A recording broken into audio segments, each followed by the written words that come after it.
지역 민 의견이 지자체 예산에 반영되는 주민참여제도가 추진되고 있습니다. 예산 사용에 관심을 갖는 주민이 늘면서 주민참여 예산제 확대 목소리가 나오고 있습니다. 허위사실 공표 혐의를 받았던 이학수 정읍시장이 대법원에서 무죄 취지의 판결을 받았습니다. 이 시장은 기자들과 만나 정읍시 현안 해결에 매진하겠다고 밝혔습니다. 윤준병 국회의원이 국회 예산결산특별위원회 위원으로 선임됐습니다. 윤 의원은 전국 국가예산 10조 원 시대를 열겠다고 전했습니다. 전북특별자치도와 전북지역구 국회의원, 공공기관 등이 새방금 사업의 가속화 방안을 논의했습니다. 공공민간자본을 활용한 투자유치 전략과 새방금 기본계획 재수립 방향도 제시됐습니다.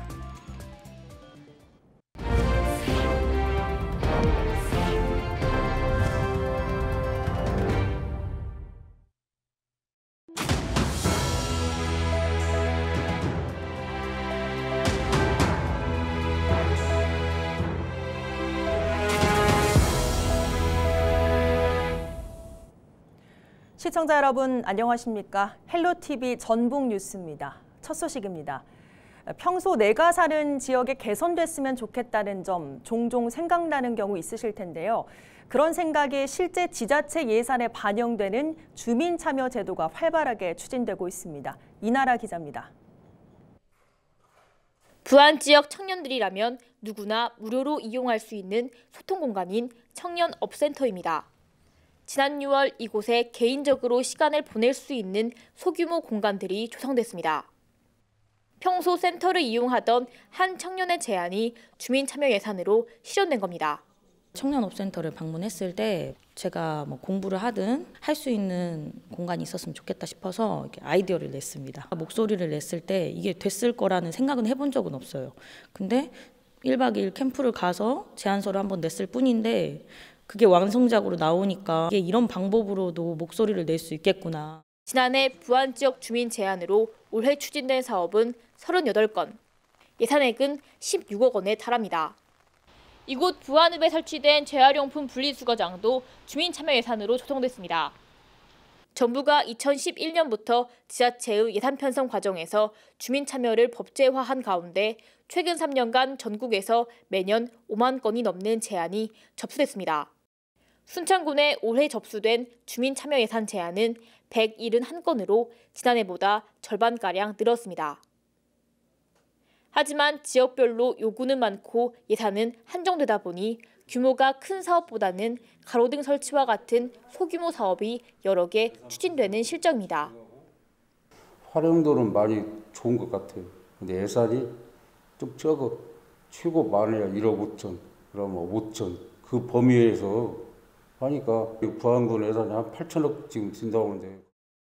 도시가스 설치부터 거리 조성과 같이 주민의 불편을 해소하고 의견을 반영하는 참여 예산제도. 세금이 어디에 어떻게 쓰일지 관심 가지는 사람이 늘면서 주민 참여 예산제가 확대돼야 한다는 목소리가 나오고 있습니다. 헬로TV 뉴스 이나라입니다. 공직선거법상 허위사실 공표 혐의로 재판에 넘겨진 이학수 정읍시장이 대법원에서 무죄 취지 판결을 받았다는 소식 전해드렸는데요. 이 시장은 선고 직후 기자들과 만나 소감을 밝혔는데 그 영상 구성으로 준비해봤습니다.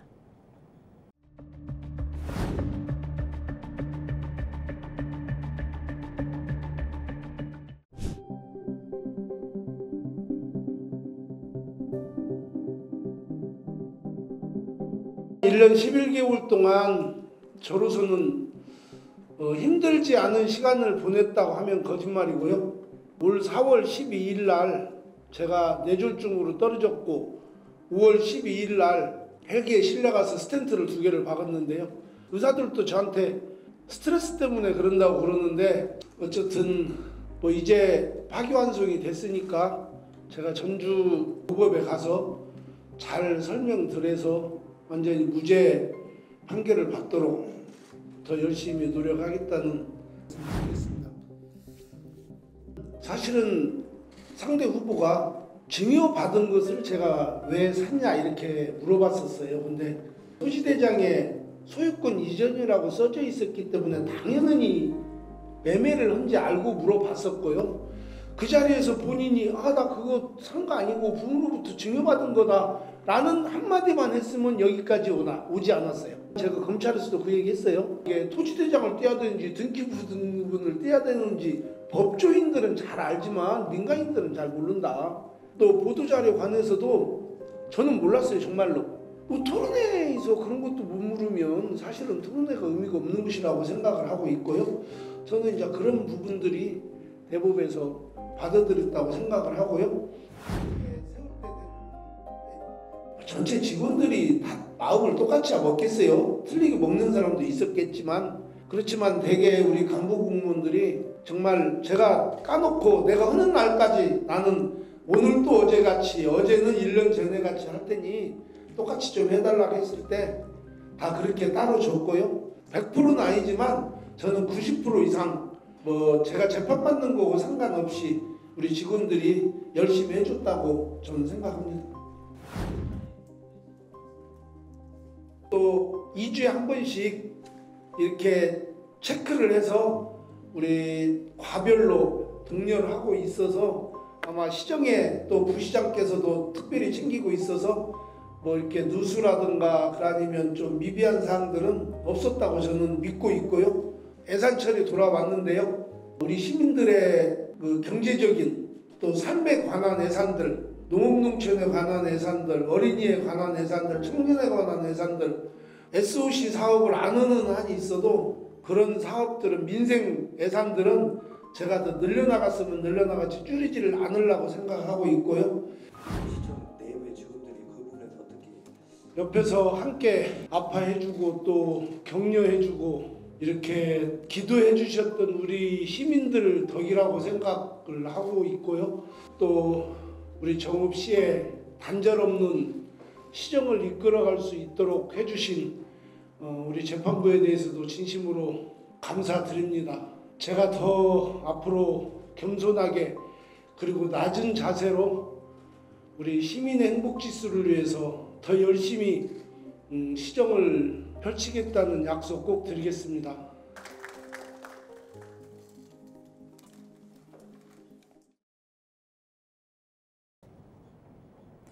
정읍 고창지역구 더불어민주당 윤준병 국회의원이 국회 예산결산특별위원회 예산안 등 조정소위원회 위원으로 선임됐습니다. 윤 의원은 전북 발전을 위한 시금석이 될 사업 예산 확보에 총력을 기울이겠다며 지난해 예산 삭감 폭거의 아픔을 치유할 수 있도록 전북 국가 예산 10조 원 시대를 열겠다고 전했습니다. 국회 예결위 예산소위는 오늘 18일부터 내년도 정부 예산안 심사에 들어갑니다.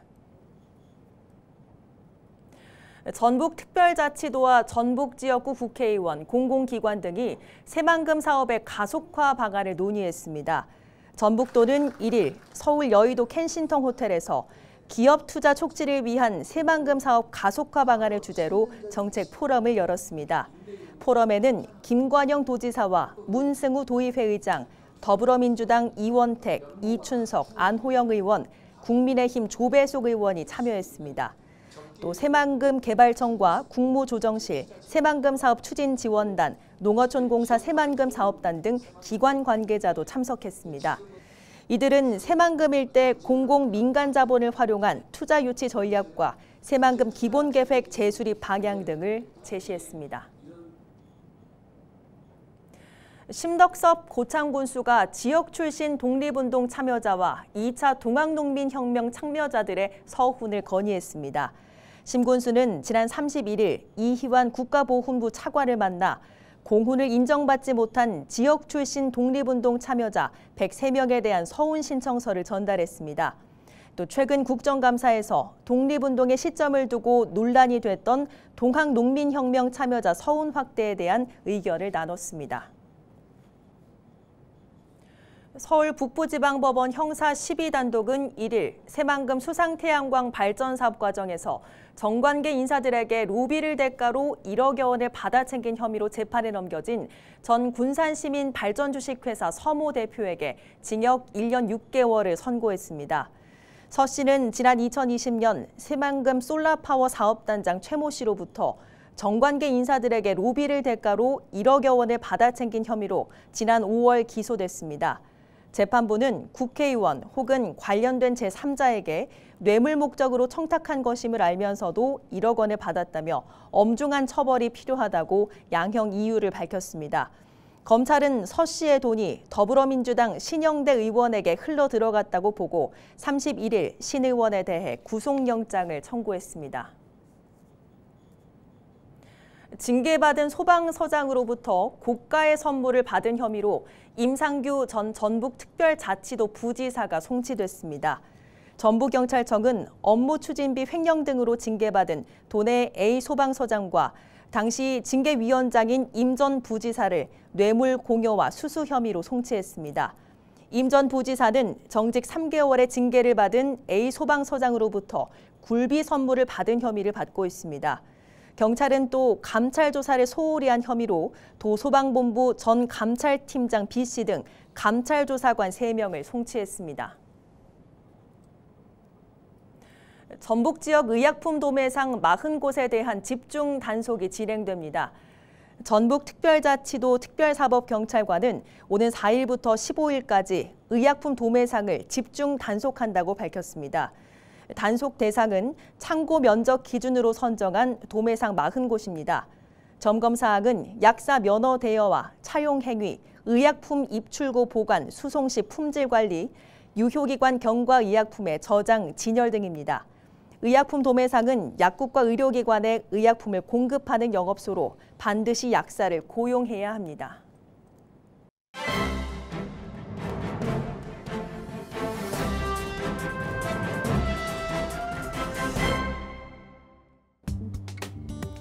전북일보 기사입니다. 전북 지역 주택시장에서 매매 전월세 거래는 증가세를 보인 반면 주택 건설과 미분양 부문은 부진한 걸로 나타났다고 합니다. 특히 준공후 미분양의 급증은 향후 주택시장의 불안 요인으로 작용할 수 있는 만큼 수요자 선호도를 고려한 적정 물량 공급과 미분양 해소 대책 마련이 요구된다고 하는데요. 국토교통부가 발표한 자료에 따르면 전북의 주택 매매 거래량은 2,100건으로 전년 같은 달보다 15.6% 증가했다고 합니다. 이는 전국 평균 증가율인 3.7%를 크게 웃도는 수치라고 하는데요. 다만 지난 5년간의 9월 평균 거래량보다 13.8% 감소한 수준이며 전월과 비교해서도 1.4% 소폭 줄었다고 합니다. 반면 주택 건설 부문은 성장세가 둔화되는 모습을 보였다고 합니다. 9월 전북의 주택 인허가 실적은 162호로 전년 같은 달 대비 66.4%, 착공 실적도 135호로 2.2% 줄었다고 합니다. 이는 지방광역시를 제외한 도단위 지역 중에서도 낮은 수준이라고 신문은 전했습니다. 지금까지 신문 브리핑이었습니다.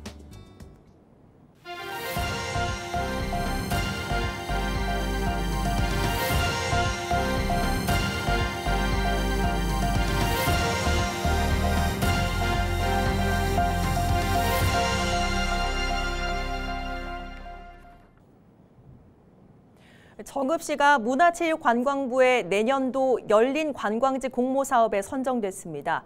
이에 따라 국비 5억 원을 확보한 정읍시는 구절초 지방정원과 내장산 국립공원 내 장산지구를 장애인과 같은 관광 취약계층도 편리하게 방문할 수 있도록 대대적인 정비 사업을 진행합니다. 정읍시 관계자의 인터뷰 직접 들어보시죠. 이번 열린 관광지 공모사업 선정으로 관광 취약계층이 정읍의 대표 관광지를 더욱 편리하게 방문할 수 있는 기반을 마련할 수 있게 됐습니다. 누구나 제약 없이 찾고 싶은 관광도시 정읍을 만들기 위해 최선을 다하겠습니다. 또 다양한 나이와 계층이 참여할 수 있는 맞춤형 프로그램도 도입할 계획입니다. 정읍 출신 가수 박종현 씨가 정읍 구절초 꽃축제 기간 거리 공연으로 벌어들인 수익 200만 원을 정읍시에 맡겼습니다. 이 성금은 사회복지공동모금회를 통해 어려운 이웃의 생계비나 의료비 등에 쓰일 예정입니다. 이상으로 뉴스를 마칩니다. 고맙습니다.